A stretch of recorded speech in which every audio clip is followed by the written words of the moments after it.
ओम नमः शिवाय। ओम नमः शिवाय। दोस्तों, आप सभी का आपके अपने चैनल में एक बार फिर से बहुत स्वागत है और आपका बहुत आभार है। शिव पुराण में आपकी राशि से जुड़े हुए कुछ रहस्य बताए गए हैं। अगर आप इन रहस्यों को जान जाते हैं और इन रहस्यों का अपने जीवन में फ़ायदा उठा लेते हैं तो शायद आपकी बड़ी से बड़ी परेशानी हमेशा के लिए ख़त्म हो सकती है।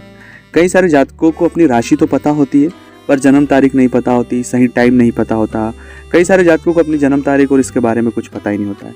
अगर वो भी जातक इन चीज़ों को अपनाएंगे, इन फॉर्मूलों को अपने जीवन में अपनाएंगे तो उन्हें बहुत हद तक फ़ायदा हो सकता है। दोस्तों, तो आप सभी इस वीडियो को पूरा देखें, अंत तक देखें और चीज़ों को बहुत बारीकी से समझें।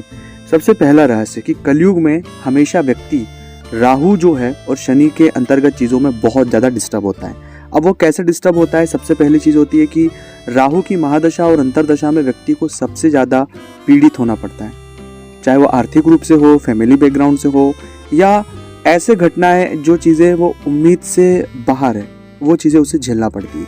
ये सबसे मुख्यतः चीज़ें हैं जो ज़्यादातर लोगों के बीच आपने देखी भी होगी।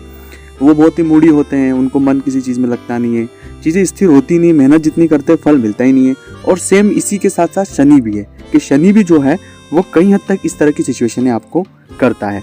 तो ये जो है चीज़ें, इन चीज़ों से आप अगर बाहर आना चाहते हैं और इस पूरी परेशानी से आप बाहर आना चाहते हैं तो उसका सिर्फ कुछ ही उपाय है जिन उपायों से आप बाहर आ सकते हैं। मैं उन उपायों को आपको बताऊं उससे पहले एक निवेदन है मेरा आपसे कि अगर अभी तक आपने चैनल को सब्सक्राइब नहीं किया है तो सबसे पहले आप चैनल को सब्सक्राइब कर लें। कमेंट्स में भोलेनाथ का कोई एक नाम लिखें, हर हर महादेव लिखें, जय शिव शंभू लिखें, जो आपका मन हो लिखें।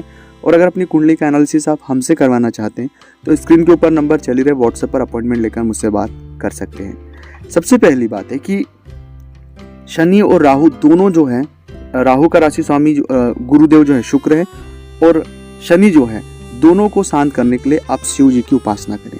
शिव जी की उपासना के लिए आपको अतिरिक्त कुछ करने की आवश्यकता नहीं है। अगर आप शिव जी के उपासक हो जाएंगे और हनुमान जी के उपासक हो जाएंगे, क्योंकि हनुमान जी शिव जी का 11वां रुद्र अवतार है, जब दोनों के आप उपासक हो जाएंगे, दोनों की साधना करेंगे, दोनों का नाम जप करेंगे, तो राहु और शनि दोनों कभी भी आपके जीवन में परेशान नहीं करेंगे।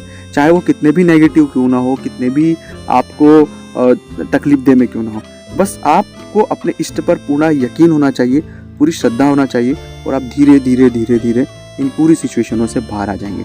ये प्रैक्टिकल तौर पर कई सारे जातकों ने किया है, उन्हें इससे फ़ायदा मिला है। अब उसको करना ये है, सबसे पहले आप ओम नमः शिवाय का जाप करें, रोज दो वक्त रोज शिवालय जाएं और बिल्कुल अपने आप को शिव के समीप पाएं। आपकी सब परेशानियां बहुत जल्दी खत्म हो जाएगी और आप इस पूरे बुरे दौर से, बुरी सिचुएशन से बाहर आ जाएंगे। यही सरल तरीका है। ओम नमः शिवाय।